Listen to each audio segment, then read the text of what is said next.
Hey guys, welcome back to TJ's Tech. Should you buy or should you not buy a new gaming PC? That is the question I aim to answer today. Now, I've built my PC about a year ago. I've been involved in the PC community for a little longer than that. Before I bought my PC, I was just tired of gaming on console. I was playing on an old Xbox One. I started, watching videos of people building PCs, and I started diving deeper into the idea of gaming on PC and stuff like that. And eventually, I started saving for my PC. A year later, I got my first PC, which was last year around this time, around the holiday season. So from there on, when I built my first PC, I never really turned back. Every time I try to go back to console, it just feels really weird. Frame rates are low, input lag high, and now I'm kind of used to keyboard and mouse. But besides that, it's been a good experience being on PC. I mean, it does get a little bit inconvenient because if you want to go game at your friend's house or do something like that, go mobile, you gotta carry your whole PC with you, you gotta carry your monitor with you. Obviously, if you have a console, you gotta do that too, but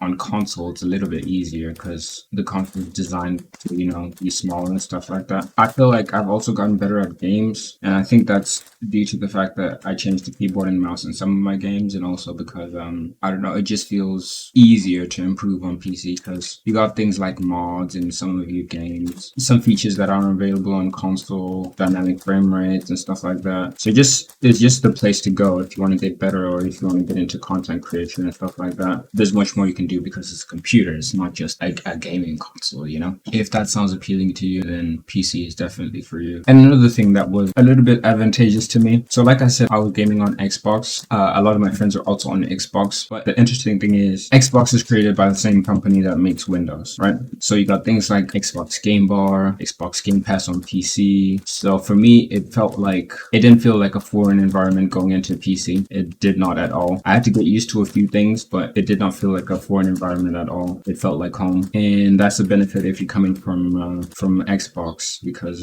you got things like Game Bar, so you can still talk to your Xbox friends and stuff like that if you got a lot of friends who play on Xbox. But granted, now they have Discord on Xbox. And then let's talk about price now. We all know that it's pretty expensive right now. Prices have dropped a lot for a lot of components. So if you live in a region where those price cuts are visible, you can definitely build a PC for like $500 if you really want to, and you'll be able, most definitely be able to play at better frame rates than the Xbox Ones and the Nintendos and stuff like that. But still, it's pretty expensive if you want a decent gaming PC. You still have to pay a pretty penny because PC parts are just inherently expensive. So you got to be ready to swallow the price if you want to switch to PC. You got to save up a little bit to have a PC that you'll be proud of, or just build a PC for the sake of building a PC. You got to be proud of the PC, and you might happen to have it for a while. But the advantage with PC is that PCs can last you longer than consoles in terms of performance. Consoles get outdated very quickly because of the demands of the games that they release, and for most people that doesn't really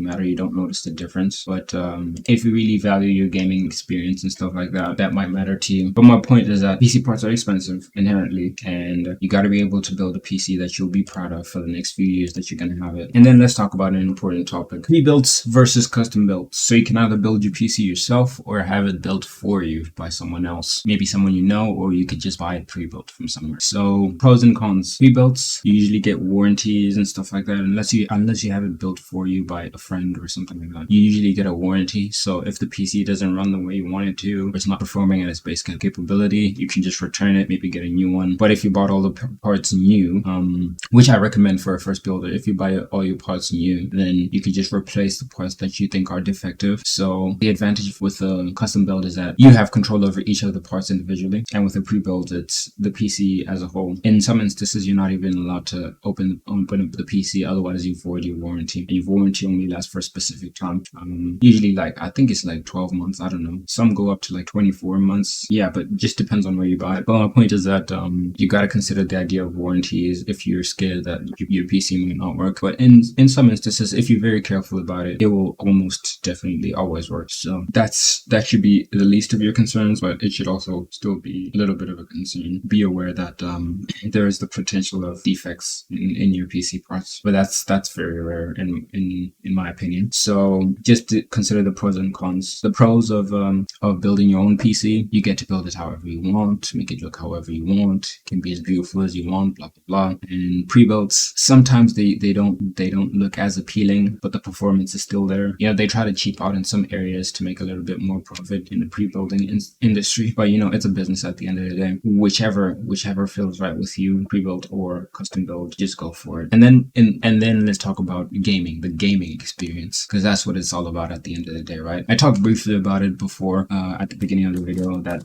it's a really good gaming experience. Like I said, games run much smoother, especially if you have a 144 Hz monitor. Even 1080p looks good with a small monitor. Definitely great graphics, amazing. The games themselves run well. They usually get support over a long period of time, so that's another advantage. Is that, like I said, your PC's lifespan is much longer than a console's lifespan, and when you get the new games, they just run a lot smoother, and they're usually cheaper on PC. PC games are usually much cheaper. You get a lot of cheap game deals. I've definitely stolen a few free games from Epic Games. Epic Games gives you free games like every week, every 2 weeks or something like that. So there's always something to play. As compared with console, where you gotta buy the game straight up, and they're usually expensive. Like you're spending like $60 on a game, 1,200 rands. You know, it's a pretty expensive side of the gaming space, the console space, because like I said, PC games are very cheap or very affordable.